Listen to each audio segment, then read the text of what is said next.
আম, বাংলাদেশের যে total landmass, আপনারা যদি একটু স্ট্যাটিস্টিক্স দেখেন তাহলে সেটা হচ্ছে 1,30,000 বর্গ কিলোমিটার।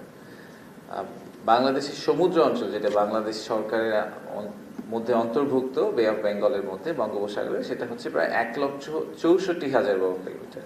কিন্তু আমরা এই 1,30,000-এর পিছিয়ে যে পরিমাণ সময় এবং এনার্জি দেই, সে তার 10 ভাগের 1 ভাগও আমরা সমুদ্র অঞ্চলের পিছিয়ে কখনোই দেই না। সেটা আপনি ডিপ সি ফিশিংয়ের কথা বলেন, দুর্যোগ ব্যবস্থাপনার কথা বলেন, পরিবেশ সংরক্ষণের কথা বলেন, সব কিছুই কোনো কারণে আমাদের ভূমি নিয়ে আমরা খুব চিন্তিত, কিন্তু আমরা আমাদের সমুদ্র অঞ্চল নিয়ে খুব একটা চিন্তিত না।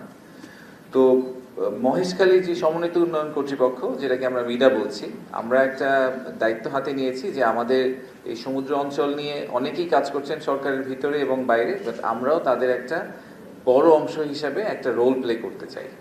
তো সেটার যদিও সরকারের সবচেয়ে কনিষ্ঠ সদস্য আমরা, বাট আমরা সেই রোল প্লে জায়গাটা থেকে প্রথমেই যেটা করার চেষ্টা করছি সেটা হচ্ছে বিশ্বের অন্যান্য দেশে সবচেয়ে ভালোভাবে যারা এই কাজটা করেন এবং যেসব ইনস্টিটিউশন আছে যাদের কাছে ওই নলেজটা আছে, তাদের কাছ থেকে আমরা কতটুকু ধার করতে পারি, তাদের কাছ থেকে আমরা কতটুকু শিখতে পারি। তো সেই উপলক্ষে আজকে আসলে বিভিন্ন দেশের বিশেষজ্ঞরা এখানে এসেছেন, তাদের সাথে আমরা আলোচনা করব, শিখবো আমরা কিভাবে একসাথে সবাই মিলে ভারত মহাসাগরের যে এলাকা, এই এলাকায় কিভাবে মৎস্য সম্পদ, যে যে সম্পদ আছে, সম্পদের যে প্রাচুর্য আছে, সেই জায়গাগুলোতে আমরা কিভাবে একসাথে কাজ করতে পারি সেটার ব্যাপারে আমরা একটু আলোচনা করব এবং চেষ্টা করব যে আমরা দিন শেষে একটা খুব কংক্রিট একটা সলিউশনে চলে আসার জন্য। তো এই সাস্টেইনেবল ইকোনমি এবং আমাদের দেশের মানুষের কর্মসংস্থান নিয়ে অনেক কথাবার্তা হয়। তো সেই কথাবার্তার শেষটা কোথায়? শেষটা হচ্ছে যে আমাদেরকে আসলে একটা সঠিক ব্লুপ্রিন্ট নিয়ে আগাতে হবে। আর মাত্র ঠিক 30 দিন বাকি ইলেকশনের। তো আমাদের অন্তর্বর্তীকালীন সরকারের যে দায়িত্ব ছিল, সেই দায়িত্বের মধ্যে আমি মনে করি একটা বড় দায়িত্ব হচ্ছে যে আগামীতে যে সরকারটা আসবে তাদেরকে অ্যাটলিস্ট একটা গুড স্টার্টিং পয়েন্ট তৈরি করে দিয়ে যাওয়া, একটা প্ল্যাটফর্ম তৈরি করে দিয়ে যেটার উপর বেস করে তারা আমাদের অর্থনীতিকে এগিয়ে নিয়ে যাবে।